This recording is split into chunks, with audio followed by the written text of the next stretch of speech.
Monsieur le curé, cher Éric, cher père qui êtes venu durant ce temps de vacances animer notre paroisse de la Sainte Famille, je voudrais tout d'abord exprimer ma joie et même mon émotion d'être là, à Commentry, pour l'inauguration de ce parvis Jean-Paul II.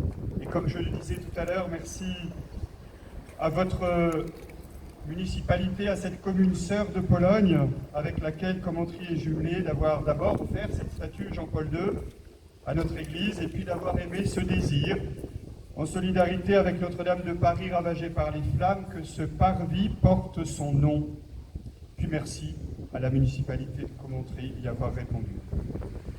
Alors ce matin, je crois que nous n'honorons pas uniquement un pape qui marquera pour longtemps, au regard de l'œuvre accomplie, la seule Église catholique, mais nous honorons un homme qui marquera, certes, l'histoire de l'Église catholique, mais plus largement l'histoire universelle, et c'est ce que je voudrais développer maintenant. Karol Wojtyła a d'abord été un homme marqué par les drames du XXe siècle, et comme vous nous le disiez à l'instant, engagé pour la paix et pour la liberté. Il est né à Wadowice le 18 mai 1920 dans une Pologne qui avait recouvré son indépendance 2 ans plus tôt. Et il sera marqué tout d'abord dans sa jeunesse par la disparition de tous ses proches, sa mère alors qu'il n'avait que 9 ans, son frère aîné et enfin son père en 1941. Des épreuves familiales qui surviennent dans un contexte historique très difficile. En 1939, la Pologne est envahie, écrasée par l'Allemagne nazie et par l'URSS. Et après la guerre, elle connaîtra le communisme jusqu'en 1989. Karol Wojtyła subira 2 totalitarismes. Et cette expérience expliquera son engagement inlassable pour la paix et pour la liberté. Nous avons tous en mémoire le rôle décisif qu'il joua dans la chute du pouvoir communiste en Pologne en 1989, qui fut le premier acte de la débâcle du bloc de l'Est. Et c'est tout son pontificat qui sera marqué par l'engagement pour les droits de l'homme et la lutte contre la propagation des conflits armés. Il écrivait en 1979 « La paix se réduit au respect des droits inviolables de l'homme, tandis que la guerre naît de la violation de ces droits et entraîne encore de plus graves violations de ceux-ci. » Il ajoutera en 2003, alors que les États-Unis s'apprêtaient à envahir l'Irak, « Non à la guerre, elle n'est jamais une fatalité et elle est toujours une défaite de l'humanité. » Jean-Paul II, c'est aussi l'homme préoccupé par les questions sociales. À partir de la rentrée de 1940, Karol Wojtyła sera soumis au travail obligatoire par la puissance nazie.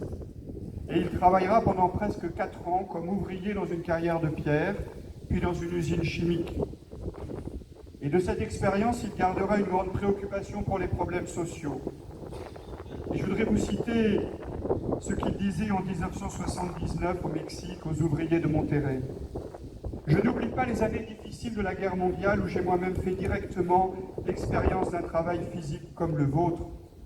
Je sais parfaitement combien il est nécessaire que le travail ne soit pas source d'aliénation et de frustration, mais qu'il corresponde à la dignité supérieure de l'homme. » Et en 91, il ajoutait « Il y a un risque de voir se répandre une idéologie radicale de type capitaliste qui refuse jusqu'à la prise en considération des phénomènes de marginalisation et d'exploitation et qui admettent que toute tentative d'y faire face est vouée à l'insuccès et qui, par principe, en attend la solution du libre développement des forces du marché. » Ces paroles résonnent très fort, je crois, ici à Commentry, dans cette ville ouvrière et à la longue tradition d'engagement social.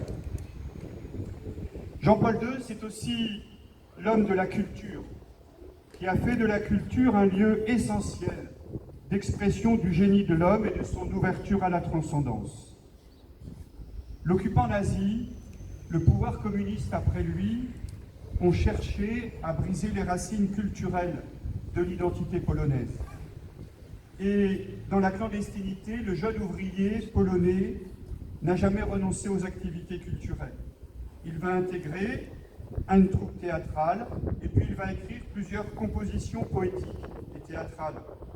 Vous ne le savez peut-être pas, mais il a été le premier pape à publier un recueil de poésie intitulé Triptyque romain en 2003. Et pour lui, cet engagement culturel a constitué une forme de résistance à l'oppression idéologique et politique.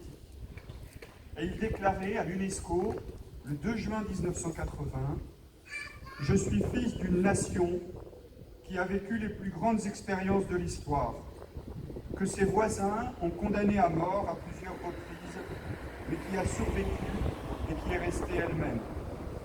Elle a conservé son identité, non en s'appuyant sur les ressources de la force physique, mais uniquement en s'appuyant sur sa culture. » Et cette histoire personnelle va rencontrer la conviction du Concile Vatican II, du Grand Concile Vatican II, qui fait de la culture précisément l'enjeu essentiel d'une rencontre entre l'Église et les hommes. Et tout au long de son pontificat, il va faire de la culture et du dialogue avec les artistes et les créateurs un axe majeur de son pontificat. Jean-Paul II, c'était aussi une brillante intelligence qu'il a mise au service du dialogue de la foi chrétienne avec la modernité. Carol Wojtyla est titulaire de 2 thèses doctorales, une sur le mystique espagnol Saint Jean de la Croix et une autre sur le philosophe allemand Max Scheler. Et il aura été, à partir de 1954 et jusqu'à sa nomination comme évêque auxiliaire de Cracovie, professeur à l'université de Lublin. Si je me permets ces détails de sa biographie, c'est pour montrer tout à la fois l'envergure intellectuelle de cet homme, mais également son désir de mettre son intelligence et le fruit de ses réflexions au service du dialogue, cher au Concile Vatican II, entre la foi chrétienne et la modernité. Et il aura à cœur de le théoriser d'une certaine manière dans 2 grands textes, dans 2 grandes encycliques, une sur la morale et les sources de la morale, et une autre précisément sur le rapport entre la foi chrétienne et la raison, qui ne s'opposent pas, mais qui s'éclairent l'une l'autre. Et puis, ces préoccupations intellectuelles ne l'ont pas empêché de développer une activité pastorale. Il demeure pour beaucoup le pape des jeunes. Jean-Paul II aura conservé sa vie durant une réelle proximité avec les jeunes. Et vous le savez, comme pape, il instituera les journées mondiales de la jeunesse qui ont été et qui sont encore aujourd'hui, à travers le monde, des lieux stimulants dans la foi pour des millions de jeunes catholiques et un appel fort fait aux jeunes, catholiques ou non, à ne pas se désespérer du monde et à porter un regard d'espérance sur son avenir, à la condition qu'ils s'y engagent avec leur talent. Et puis, dernier point avant ma conclusion, ça a été un évêque qui a vécu le concile et dont le pontificat sera marqué par le concile. Devenu évêque auxiliaire de Cracovie, il a donc participé à la totalité du Concile Vatican II d'octobre 62 à décembre 65. Il en deviendra rapidement, d'une certaine manière, un des leaders, en tout cas une des têtes pensantes de ce concile, tout particulièrement impliqué dans un des grands textes du concile, Gaudium et Spes, qui porte précisément, et c'est important, et ça permet de comprendre ce que fut son action comme pape, sur le dialogue de l'Église avec le monde. Alors il deviendra pape le 16 octobre 1978, et il sera soucieux de mettre en œuvre les intuitions du concile. Alors il va faire de nombreuses réformes dans l'Église, qu'il serait trop long et fastidieux de présenter ici. Il encouragera en tout cas les catholiques à affermir leur foi au Christ et à en témoigner à frais nouveaux dans des sociétés sécularisées. Mais je voudrais juste insister sur les avancées qu'il fit faire à l'Église dans le domaine de l'œcuménisme avec les frères chrétiens d'autres églises et dans ses efforts de rapprochement avec le judaïsme et les autres religions non chrétiennes. Et à l'égard du judaïsme, de nos frères et sœurs aînés dans la foi, nos frères juifs, Jean-Paul II posera des gestes hautement symboliques. Je retiendrai une seule image, le 27 mars 2000, sa main tremblante, glissant entre les pierres du mur des Lamentations à Jérusalem, la lettre de repentance de l'Église catholique pour les souffrances subies par le peuple juif. Quant au dialogue interreligieux, je voudrais citer sa rencontre avec des jeunes musulmans au grand stade de Casablanca en 1985, sa visite à la mosquée des Omeyyades à Damas le 6 mai 2001 et surtout les 2 rencontres de prière interreligieuse à Assise en 1986 et en 2002, une tradition reprise par ses successeurs, le pape Benoît XVI et maintenant le pape François. Alors pour conclure, excusez-moi si j'ai été un peu long, mes 27 ans de pontificat, c'est long.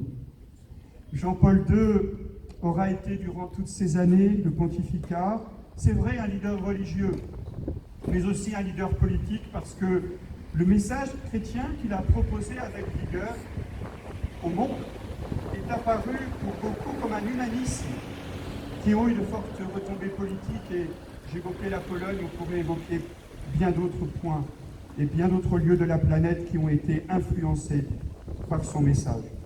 Et puis, c'est au cours de ces 27 années que le monde est devenu vraiment ce qu'on appelle un visage global, grâce au développement incroyable des nouveaux moyens de communication, de la mondialisation de l'économie et de la culture. Et Jean-Paul II a été un de ces leaders internationaux, un des premiers à le comprendre. On ne compte plus ses voyages à travers le monde. Et n'importe quel événement mondial se reflète dans son pontificat et va trouver un retentissement dans ses appels et dans ses interventions publiques. Ainsi, Jean-Paul II a été le premier pape à faire de la planète le champ direct de son action évangélisatrice, tout comme le curé fait avec sa paroisse. Et si sa volonté de faire connaître le message chrétien a été évidente, il était animé du désir de s'ouvrir aux problématiques contemporaines et de faire résonner la vie du monde avec l'Évangile et de montrer comment le chemin de l'Évangile pouvait aider à la justice, à la paix et à la réconciliation. Ainsi, Jean-Paul II, parce qu'il était un passionné du Dieu de Jésus-Christ, fut un passionné sans frontières de la dignité de l'homme. Et rien que pour cela, il est bon que nous l'honorions ici, ce matin, à Commentry. Je vous remercie de votre attention.